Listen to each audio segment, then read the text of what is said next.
Hi everyone, I'm Brosseau Acquaviva, and I'm going to present the PhD I just started 20 days ago at the Department of Botany and Zoology at Mosaic University, Faculty of Science, and with the Institute of Vertebrate Biology of the Czech Academy of Sciences. So my PhD is about the delimitation of the Sudanian savannah, phyloregions, using rodents as model group. So knowing the distribution of biodiversity is an important cornerstone for its study and its protection.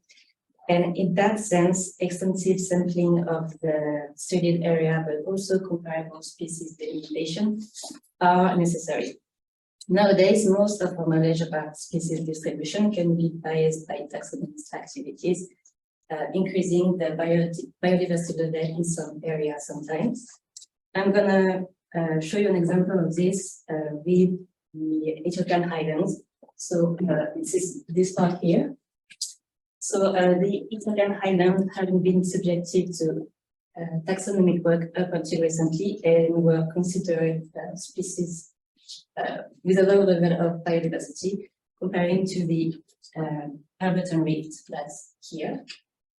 And we recently found that it has a higher biodiversity level.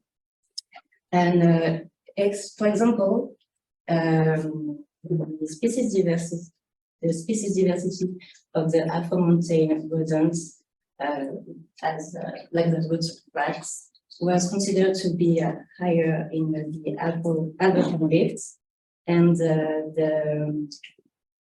while in Ethiopian highland it was considered to be lower. But we found that the evolutionary cradle of and the place of higher diversity lies in Ethiopia highland, while the remaining of the eastern Afro-mountain biodiversity hotspot was colonized by a single dispersal event from the Ethiopian highlands. My second point is that it's the inconsistency in the delimitation of species.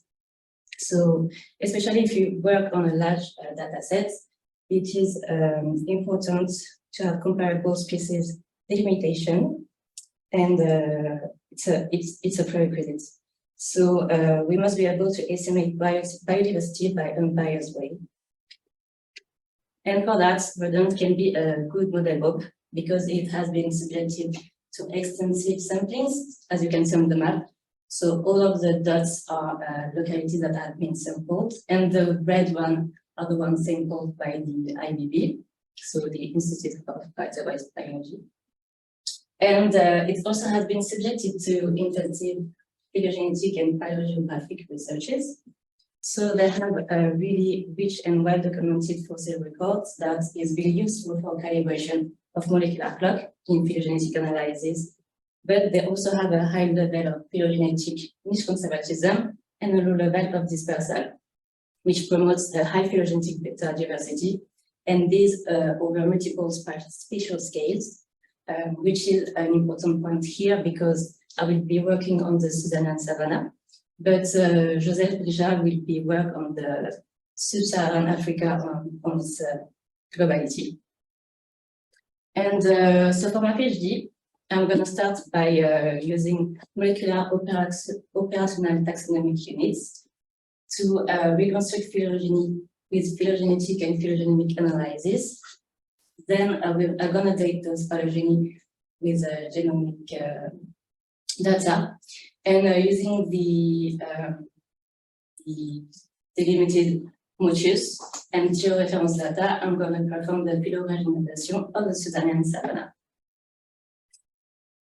So about the taxa that which I will recreate the phylogeny. So it's two genera, so Graphurus and Etomis, that have Pan-African distribution and are really poorly solved taxonomically and biogeographically. I'm going to start by explaining the methodology for Etomis, and it will be succeeded for Graphurus. So this is the distribution of items in the fact for you.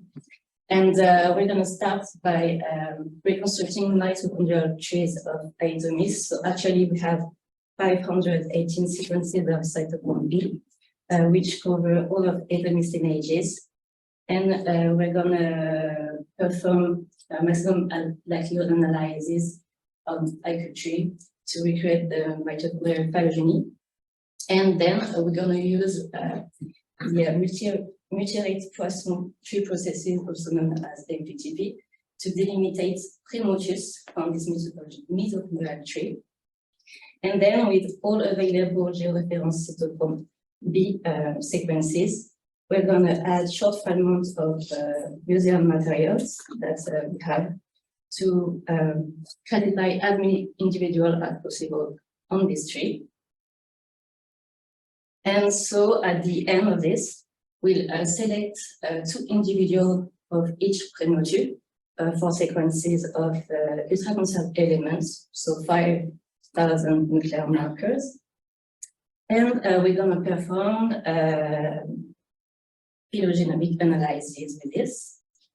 So that's a provisional UCO3 of Aidomis before delimitation of the final motus using multi-species coalescent from 1 to 1. And so here you can see the different lineages of Aidomis.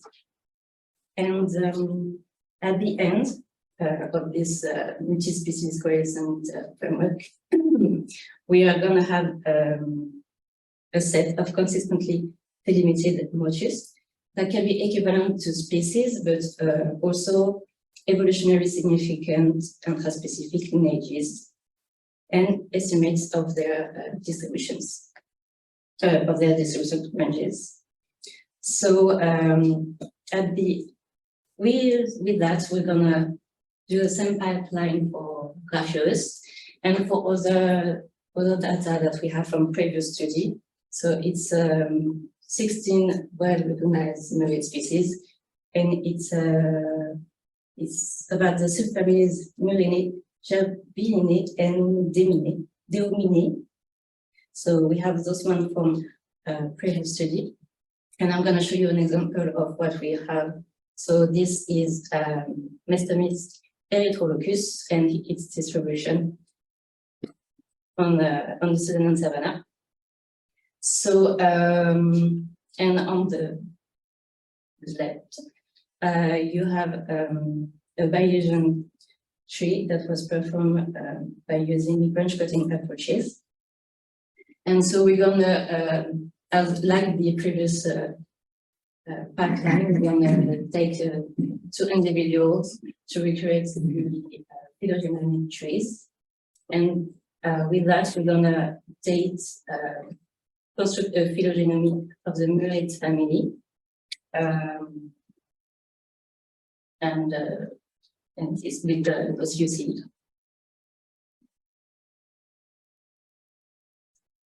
And since we have a rich fossil record, it will be really useful and more accurate to have the reference time. But also the age of more ancient nodes are well constrained due to earlier paleontological phylogenetic study. Now I'm going to talk about the phyloregionization. So it's a method derived from bioregions. And the bioregions is the classification of regions in terms of their biota. Here you can see 7 statistically defined biogeographical regions of the sub-Saharan, and our Sudanian savannah is the one in orange. So it's a white belt south of Sahel, and it's topographically subdued with the average temperature between 25 and 32 degrees, and the rainfall season during May and October. And it's characterized by specific ecosystems with trees and grass. So the phyloregionalization will integrate phylogeny information into those biogeographical regions and provide an additional tools for differentiating those bioregions by allowing the quantification of the phylogenetic heterodiversity among them. So once the bioregions are characterized by their species, assemblages composition, and their boundaries, we can directly link those two. Sorry, I forgot to pass to specific processes such as diversification, niche conservatism, dispersal, and extension. So I'm going to show you briefly some scheme of how it works. So we take a species occurrence, presence, and absence. Then we mix this information with branch length information to create a phylogenetic beta diversity matrix. Then we're